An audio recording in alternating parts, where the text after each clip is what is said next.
नमस्कार साथियों।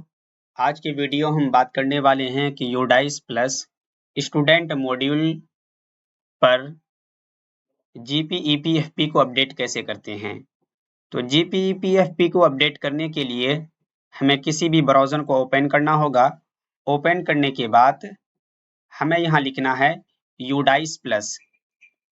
एक बात को यहाँ विशेष ध्यान रखना है कि केवल हमें यहाँ यूडाइस प्लस लिखना है, क्योंकि यूडाइस प्लस स्टूडेंट मॉड्यूल का जो दूसरा लिंक है वो लिंक अभी काम नहीं कर रहा है। तो हमें यहाँ केवल लिखना है यूडाइस प्लस।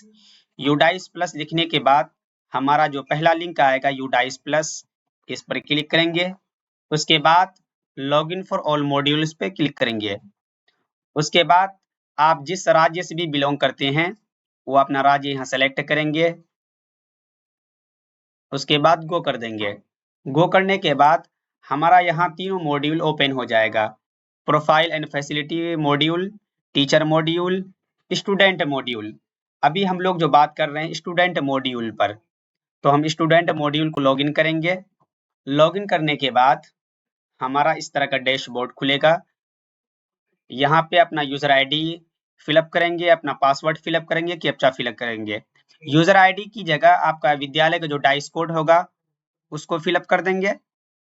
उसके बाद जो आपका यूनिक पासवर्ड होगा उसको यहाँ फिलअप करने के बाद आप कैप्चा को फिलअप करेंगे। हम कैप्चा फिलअप कर लेते हैं।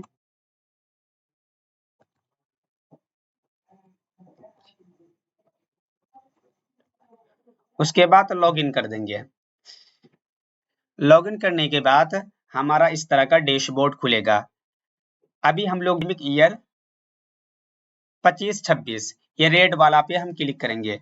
क्लिक करने के बाद इस तरह का पॉपअप खुलेगा, इसको क्लोज कर देंगे और ये हमारा खुल गया डैशबोर्ड।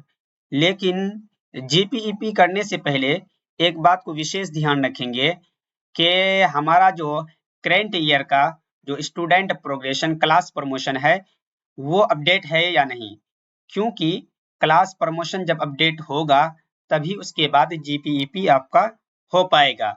तो क्लास प्रमोशन हम लोग देख लेते हैं।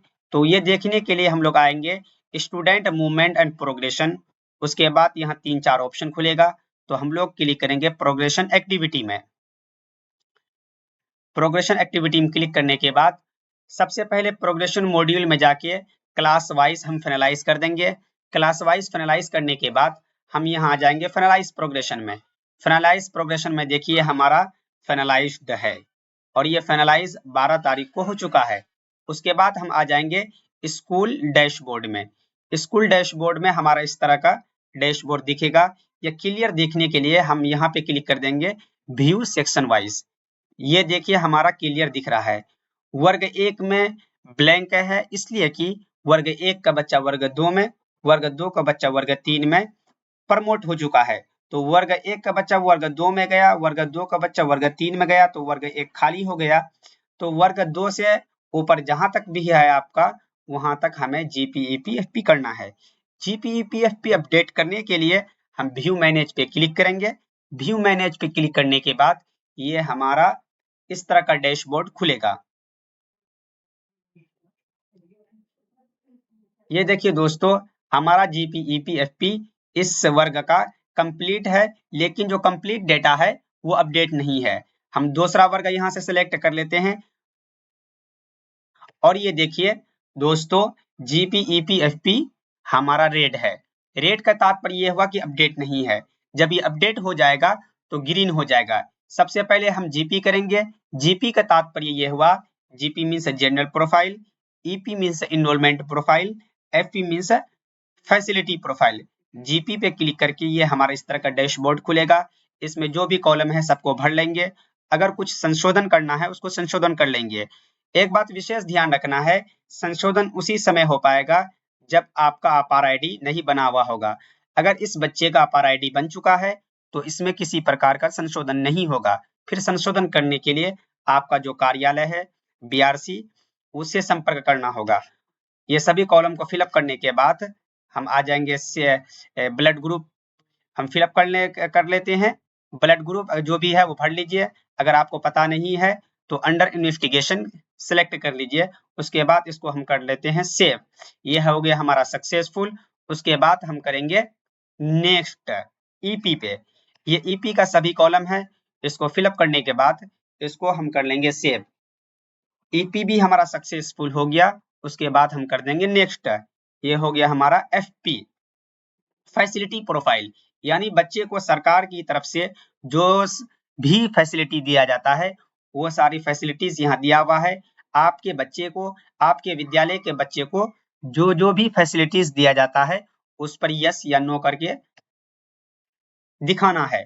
इस पे हम यस कर लेते हैं। फिर टेक्स्ट बुक मिलता है, इस पे टिक कर देंगे। फिर यूनिफॉर्म मिलता है, इस पे टिक कर देंगे।